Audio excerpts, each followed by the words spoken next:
fears over China's trade retaliation means that diamonds will become a little bit more crystal clear. So what's going on with China and trade are going to make diamonds clearer. Yes. So concerns over China's reaction to all these trade tariffs means that diamonds, not these because these are crystal zirconia, but real diamonds will become a little bit clearer. Let's get to it.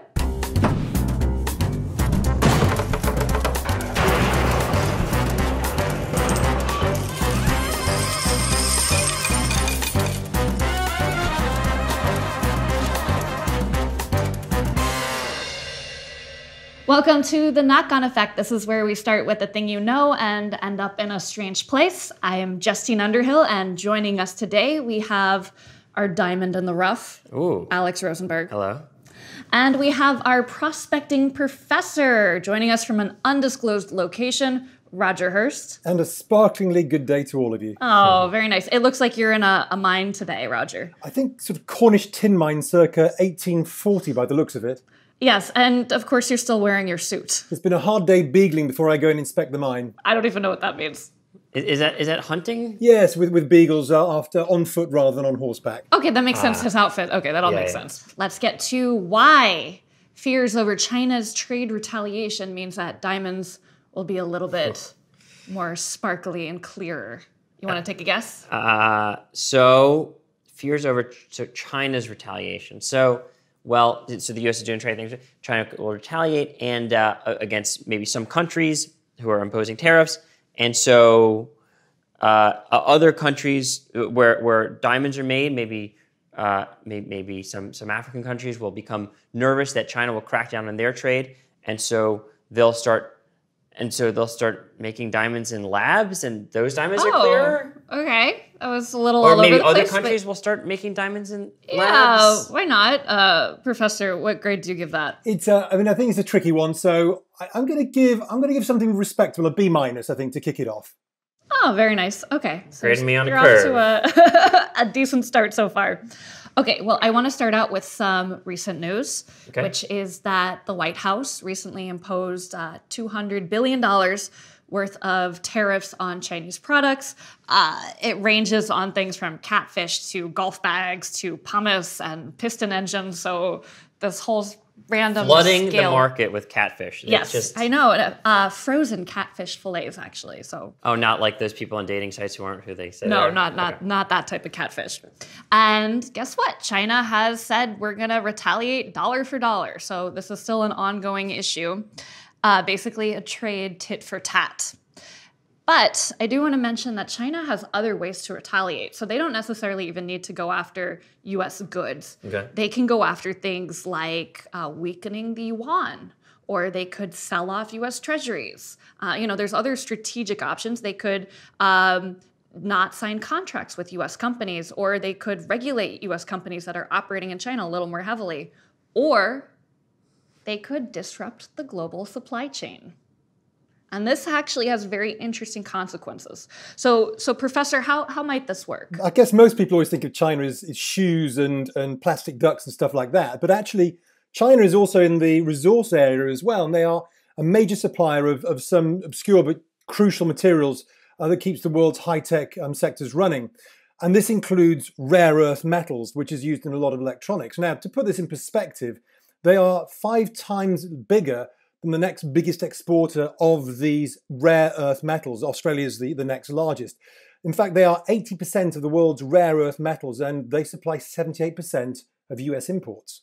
Yeah, 78% of rare earths that we use in the US come from China. I mean, you can see by this chart. Just if you could remind, because of course I know all about rare earth metals, but the folks at home are probably... Yes. Oh, don't worry. We will get to... Okay, good. We will absolutely get to that. For everybody at home that doesn't know what rare earths are, we will have you covered in a little bit. I'm just looking out for you. Yes. But I do want to get to a little bit about China's monopoly of this market before we get to exactly what they are. Cool. And actually rising tensions. China's actually used its power in the rare earths market before to exert its dominance and leverage in negotiations. So, Professor, what happened? So they've used this as a bit of a sort of backhand slap, and the sort of the case that was most recent where we saw sort of some funny things going on was when there was a collision between a Chinese and fishing boat. I think it was the Japanese Coast Guard vessels in the East China Sea.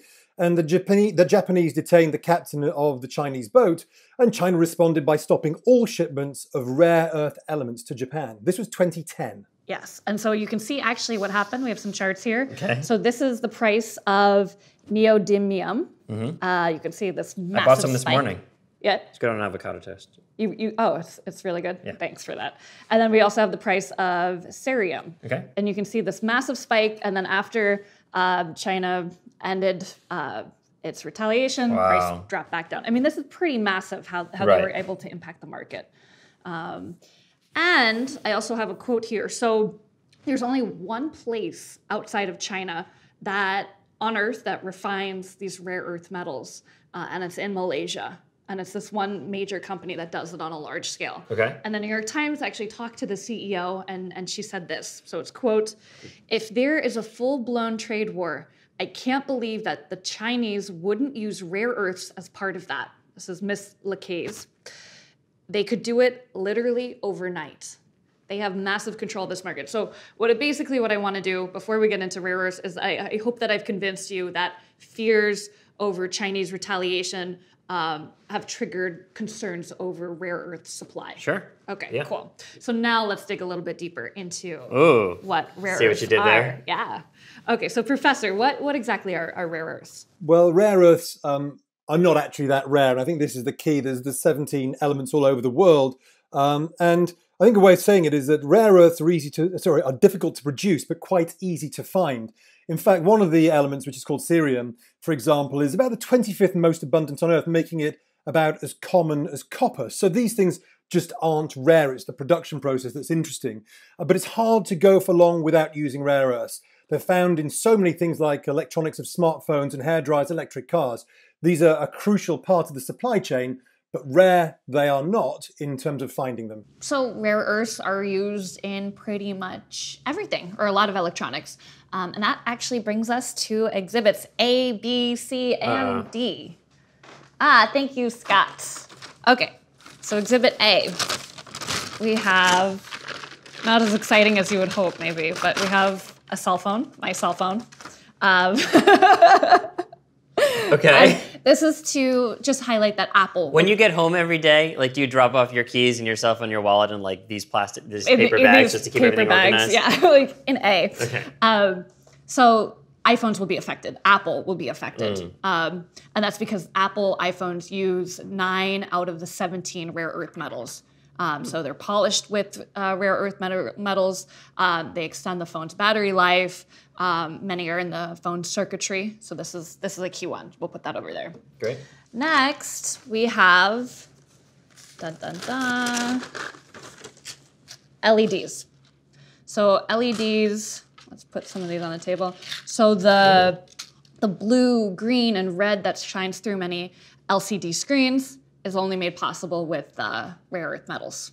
So this is an important part. So these are like the big screens in Times Square kind of thing, or? TV screens. Really? Okay. Right. It's not in OLED screens, but it is in regular LEDs. And then the next one we have, I'm actually keeping it separate, and I ripped the bag a little bit. Okay. But I'm keeping it separate because there are some very powerful magnets. We're going to keep them away from everything else. Keep them away from your phone. But you should feel them. They're rare earth magnets. Neodymium magnets. And yeah, isn't it? It's impossible to separate them. They're really strong. I know. Even someone of normal human strength would have trouble. Keep it away from the electronics, please, though. But actually, rare earth magnets are used in a lot of... you gotta separate. I'm okay. Rare earth magnets, careful, are used in a lot of electronics, actually. So they're used in wind turbines. So they help improve the reliability of offshore wind generators. And a company that would be affected there is GE, because they operate a lot of wind turbines. And finally, we're going to put these magnets over there. Okay. The last one, we have Exhibit D, is a hard disk. which we're going to keep away from the magnets. So this is Western Digital. Any sort of hard disk drive uses rare earths. So two powerful rare earth magnets are actually inside of here that control the movements of the read-write heads. And so Seagate would also be another company that's affected by this. So rare earths used in lots of things. Oh, and I do want to mention that 16% of the world's rare earth magnets are used in hard disk drives. So this is a really common application of them. And because of our reliance on all these sort of rare earth metals, basically for every little thing you do that you don't even realize, a lot of companies don't want to necessarily rely on China. So a lot of companies are looking for ways around using China. Professor, what do we have going on here? So in terms of the kind of research have found what they believe is, or what they've claimed is hundreds of years worth of rare earth materials under Japanese waters near a specific island. And they think they can supply the world on a semi-infinite basis. In fact, this is something like 16 million tons of rare earth oxides, according to these researchers.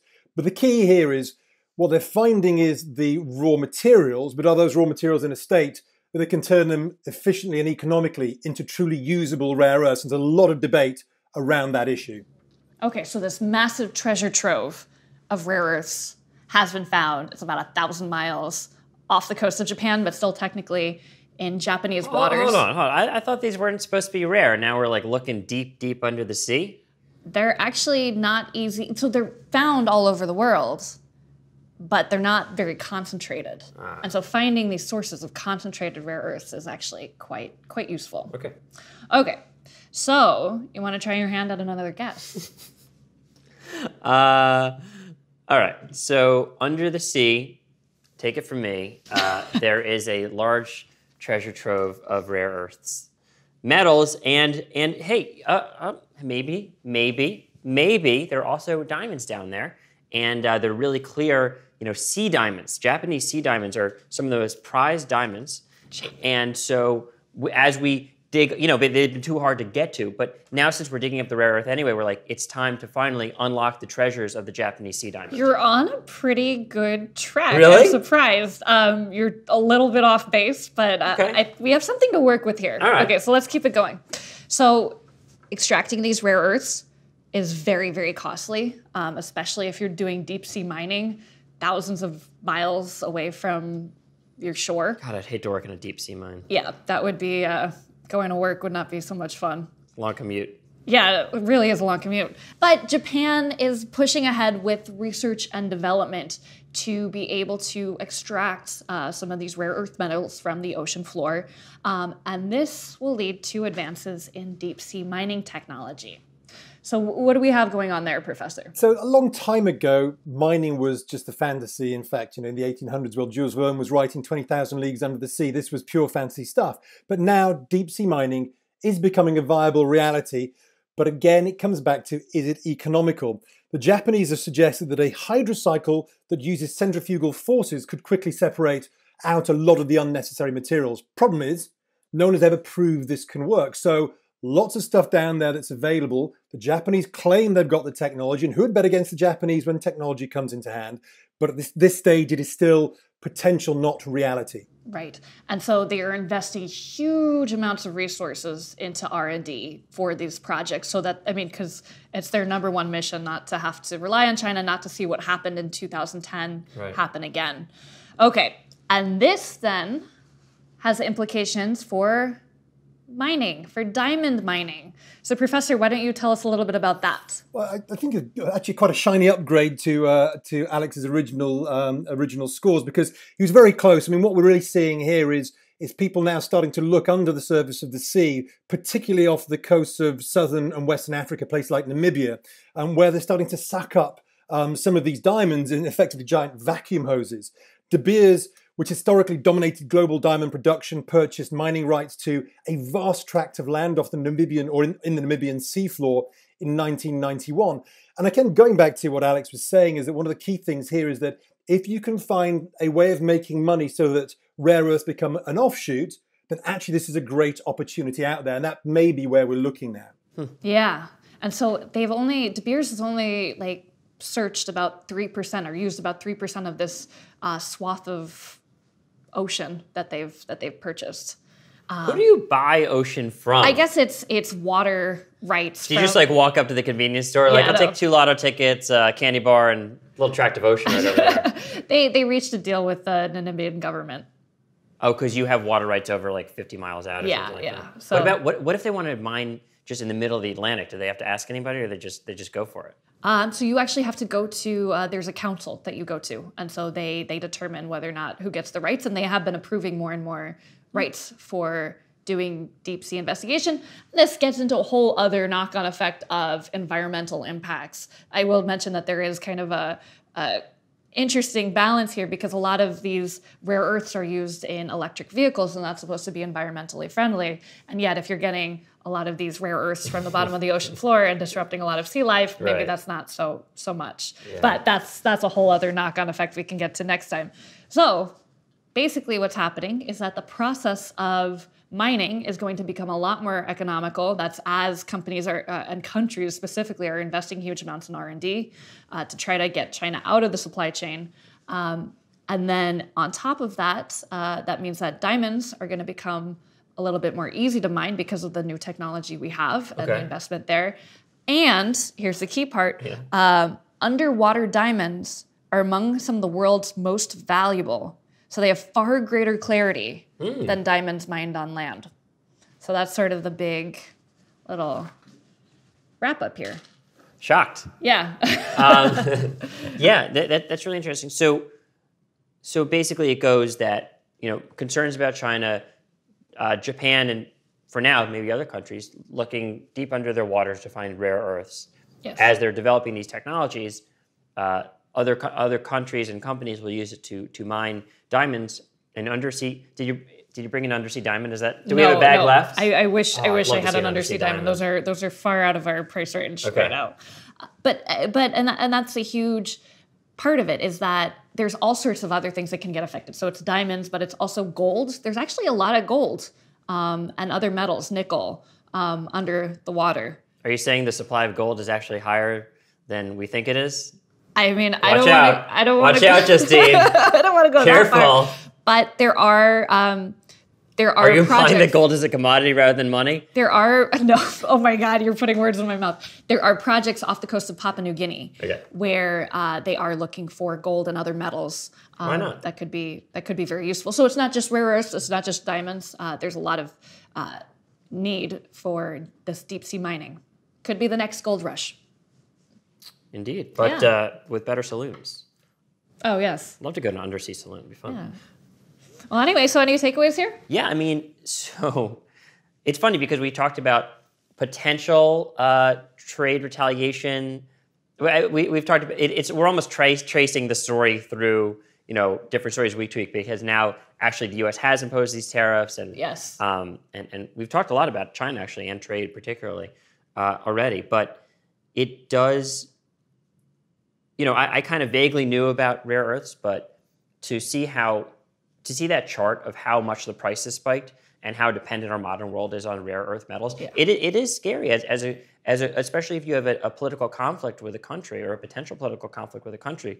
All of a sudden, they can cut off basically your ability to develop technology. That's terrifying. And a big part of this is actually refining rare earths. So it's not just collecting them, it's also being able to refine them and process them into something that's usable. And that is a very messy process. So a lot of countries haven't really wanted to invest in it because it's actually pretty gross and it's very labor intensive.